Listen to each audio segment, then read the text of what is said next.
Halo para pemirsa Sekolah Birokrasi Channel. Ketemu lagi kita di dalam tema lain yang kali ini berkaitan dengan strategi, alat, dan manfaat kolaborasi tim yang efektif bagi organisasi.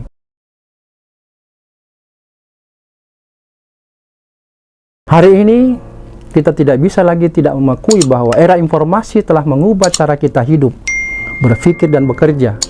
Tim dalam organisasi tidak lagi terikat pada satu lokasi atau zona waktu. Berbagai laporan, survei, dan studi tentang tempat kerja di era modern saat ini setuju bahwa kolaborasi tim akan mampu meningkatkan produktivitas. Tapi sebenarnya apa sih arti kolaborasi itu? Dalam Kamus Bahasa Inggris, Oxford mendeskripsikan bahwa kolaborasi sebagai tindakan bekerja dengan seseorang untuk menghasilkan sesuatu. Kolaborasi bukan hanya tindakan bekerja dengan seseorang. Kolaborasi juga dewasa ini melibatkan penggunaan teknologi digital untuk menyatukan tim dari lokasi dan zona waktu yang berbeda. Para pemirsa yang saya hormati, hari ini kita tidak bisa lagi tidak mengakui bahwa era informasi telah mengubah cara kita hidup, berpikir, dan bekerja. Tim dalam organisasi tidak lagi terikat pada satu lokasi atau zona waktu tertentu. Berbagai laporan, survei, dan studi tentang tempat kerja di era modern saat ini setuju bahwa kolaborasi tim meningkatkan produktivitas. Tetapi sebenarnya apa sih arti kolaborasi itu? Kamus Bahasa Inggris Oxford mendefinisikan kolaborasi sebagai tindakan bekerja dengan seseorang untuk menghasilkan sesuatu. Jadi kolaborasi bukan hanya tindakan bekerja dengan seseorang. Kolaborasi juga dewasa ini melibatkan banyak penggunaan teknologi digital untuk menyatukan tim dari lokasi dan zona waktu yang berbeda-beda. Selain itu, kolaborasi bertujuan untuk menghasilkan sesuatu. Sesuatu itu apa? Itu pasti dihasilkan untuk kepentingan organisasi. Hasil seperti itu selalu memiliki dan melalui proses di belakangnya. Dan kemampuan untuk membuat proses itu efektif sangat menentukan keberhasilan dan kolaborasi tim. Manfaat kerjasama tim yang paling terukur tentu saja lebih sedikit waktu yang dihabiskan dan lebih banyak uang yang bisa dihemat.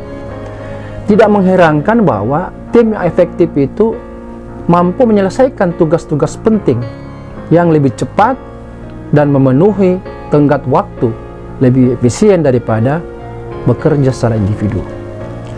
Teknologi digital itu mengubah cara tim berkolaborasi saat ini, di mana memungkinkan orang untuk memiliki akses ke informasi yang sama dari tempat mana saja di dunia ini.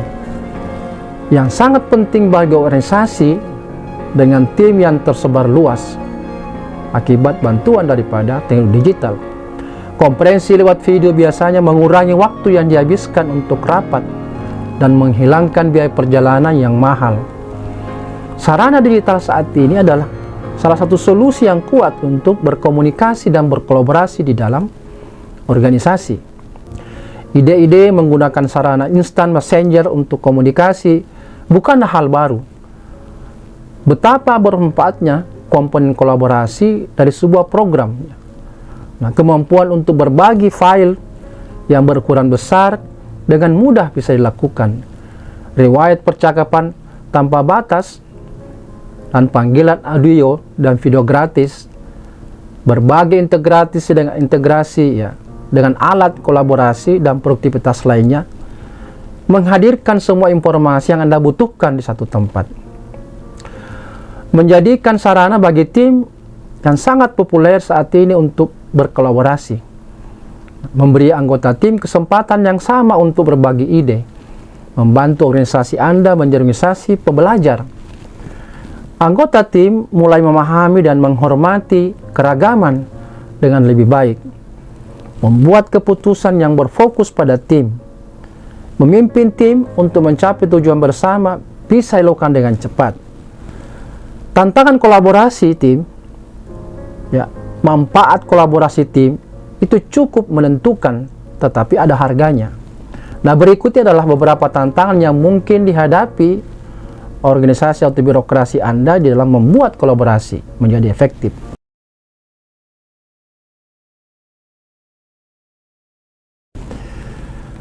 Yang pertama, banyaknya informasi yang tersedia. Ya, begitu banyak informasi, begitu banyak tips dan alat untuk bisa dipilih, sehingga mencoba mencerna dan mengadaptasi pengetahuan itu menjadi sebuah tantangan. Alasan keragaman tersebut terletak pada fakta sederhana bahwa tidak ada yang benar-benar tahu bagaimana membuat kolaborasi tim menjadi efektif, atau lebih tepatnya, setiap orang menangani kolaborasi dengan caranya sendiri. Karena itu cara terbaik untuk menghadapi tantangan ini adalah dengan mengenali organisasi dan tim Anda dengan cukup baik, untuk memahami tips atau alat apa yang terbaik yang Anda gunakan untuk membangun kolaborasi di dalam tim Anda. Yang kedua adalah tidak ada hasil yang langsung membangun kolaborasi efektif. Karena kolaborasi yang efektif itu adalah proses yang jangka panjang. Tidak peduli seberapa keras Anda mencoba atau alat apa yang Anda gunakan, itu akan butuh waktu untuk mendapatkan hasil yang nyata. Beberapa pimpinan yang tidak sabar bahkan menyerah, meninggalkan proses di tengah jalan. Salah satunya hal yang dapat Anda lakukan adalah percayalah pada diri sendiri, organisasi Anda, dan yakin bahwa hasilnya pasti sepadan dengan usaha Anda. Yang ketiga adalah biaya agunan. Selain waktu, kolaborasi membutuhkan tenaga dan uang. Terkadang ada kesenjangan pengetahuan antar tim atau bahkan di dalam satu tim. Beberapa orang mungkin memerlukan pelatihan ekstra untuk mempelajari cara menyelesaikan proyek atau kegiatan yang diberikan kepada mereka. Membawa tim dari lokasi atau zona waktu yang berbeda itu akan membutuhkan usaha ekstra dari pimpinan. Akhirnya, alat kolaborasi itu dapat menghabiskan banyak biaya, terutama jika Anda adalah seorang pemula atau sedang mengalami kemerosotan kinerja. Jadi solusinya di sini tentu terletak pada pemahaman bahwa tim Anda itu akan dapat manfaat dari mempelajari teknologi baru atau bertemu dengan beragam pendapat. Selain itu, banyak alat kolaborasi menawarkan periode uji coba misalnya, yang bersifat gratis atau bahkan gratis untuk digunakan. Nah, ini bisa dimanfaatkan. Yang keempat adalah terlalu sering menggunakan email. Nah, kita semua akrab dengan situasi ketika kotak email itu berbagai macam pesan yang mengejutkan kita dengan rekor jumlah email yang diterima atau dikirim dalam suatu hari. Tapi mari kita akui bahwa tidak peduli seberapa keras organisasi perangkat lunak itu yang kita miliki mencoba mengganti email, kita masih tidak dapat berhenti menggunakannya. Dalam situasi seperti ini, maka berkolaborasi bisa beralih ke penggunaan digital yang akan membuat kolaborasi bisa menjadi lebih cepat, lebih sederhana, dan bahkan sangat menarik. Yang kelima adalah kurangnya motivasi. Jadi kadang terjadi ada di antara pegawai tidak termotivasi untuk berkolaborasi, sehingga pimpinan itu harus bersikap untuk mendapatkan penolakan untuk berkolaborasi dari anggota tim secara individu. Selalu saja ada seseorang dengan sikap negatif atau memiliki pandangan yang pesimis. Nah, individu yang semacam ini akan mengeluh tentang segalanya. Biasanya akan menjadi orang yang pertama membuat keberatan dan yang terakhir memikirkan solusi yang diperlukan oleh tim. Jadi sangat penting untuk mengidentifikasi orang-orang semacam ini. Karena itu pimpinan seharusnya sesegera mungkin dan berbicara dengan mereka satu lawan satu. Di dalam kebanyakan kasus, alasan pesimisme mereka itu adalah biasanya karena kurangnya pemahaman tentang bagaimana organisasi, bagaimana tim atau individu dapat memperoleh manfaat dari dilakukannya kolaborasi tim. Sehingga jika dibiarkan tanpa diketahui atau tanpa pengawasan, maka individu-individu ini dapat menurunkan produktivitas dan bahkan merusak moral tim, akan menyebabkan frustrasi dan konflik. Ya. Karena itu tantangan seperti itu juga memberitahu Anda bahwa tim Anda itu membutuhkan keterampilan kepemimpinan yang beda, yang akan mampu memotivasi para anggotanya, menjelaskan kepada mereka apa saja nilai kolaborasi tim, dan menyatukan tim menuju ke tujuan bersama. Cara meningkatkan kolaborasi tim di tempat kerja seharusnya sudah jelas sekarang betapa pentingnya kolaborasi dan apa kemungkinan tantangannya. Jadi, inilah saatnya untuk mencari tahu cara memperbaikinya. Nah, berikut adalah beberapa tips untuk membantu tim Anda berkolaborasi secara efektif.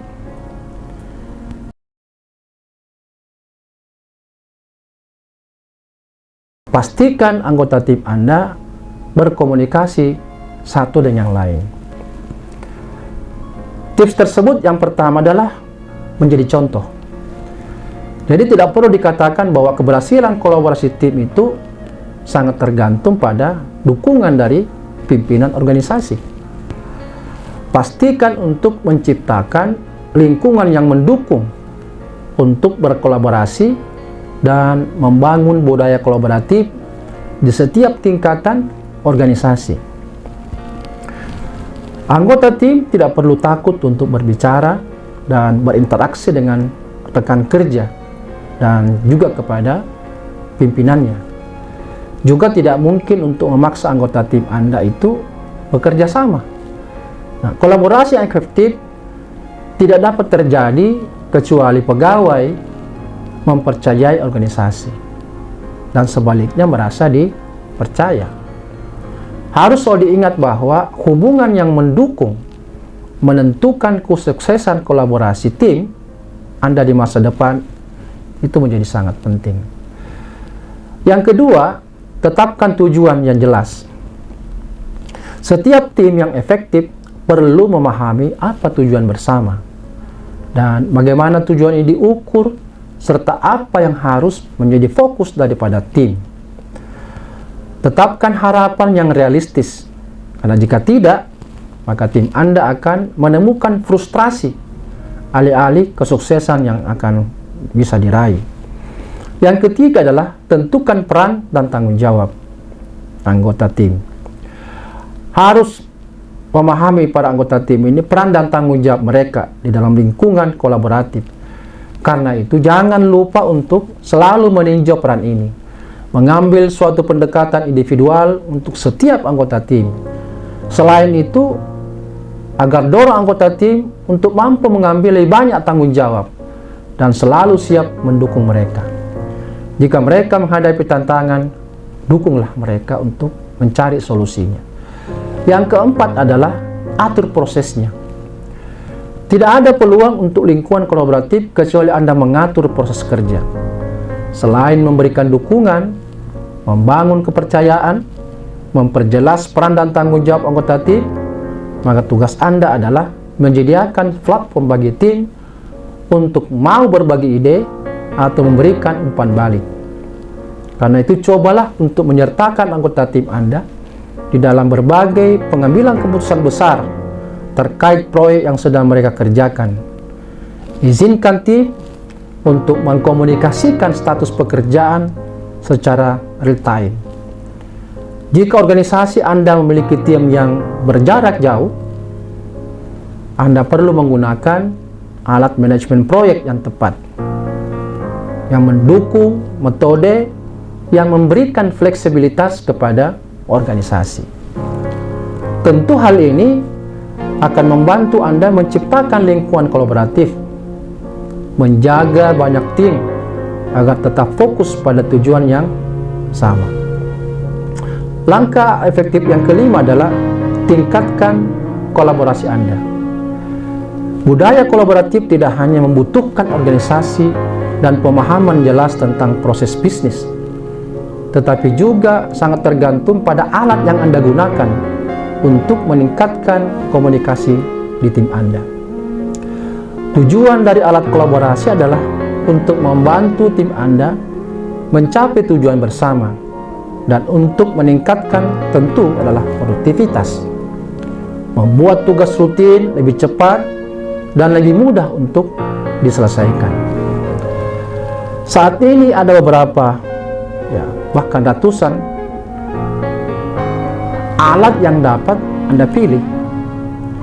Mereka berbeda dalam hal tugas yang mereka bantu selesaikan, penawaran fitur, biaya mengenai harga, interface pengguna yang mereka sediakan, dan banyak lagi faktor lainnya. Kombinasi alat ini ada juga terkait dengan adanya pesan instan. Alat manajemen proyek yang baik itu misalnya ada blogging, website, wiki, dan lain-lain. Itu bisa digunakan untuk melibatkan tim dan mendorong kolaborasi yang bisa lebih efektif. Meskipun ada banyak pilihan, menemukan alat yang fleksibel dan terintegrasi dengan baik dengan solusi bisnis yang Anda gunakan bisa menjadi tugas yang cukup sulit. Jika Anda sudah memiliki beberapa perangkat lunak untuk digunakan dalam berkolaborasi tim dan ingin memperoleh lebih banyak, maka lebih baik periksa kembali apakah alat baru tersebut compatible atau sesuai dengan yang Anda gunakan saat ini. Nah, inilah beberapa tips yang ingin saya sampaikan pada kesempatan ini, bagaimana membangun kolaborasi tim yang efektif. Mudah-mudahan memberikan manfaat, dan kita ketemu lagi di dalam tema yang lain, dan salam reformasi birokrasi.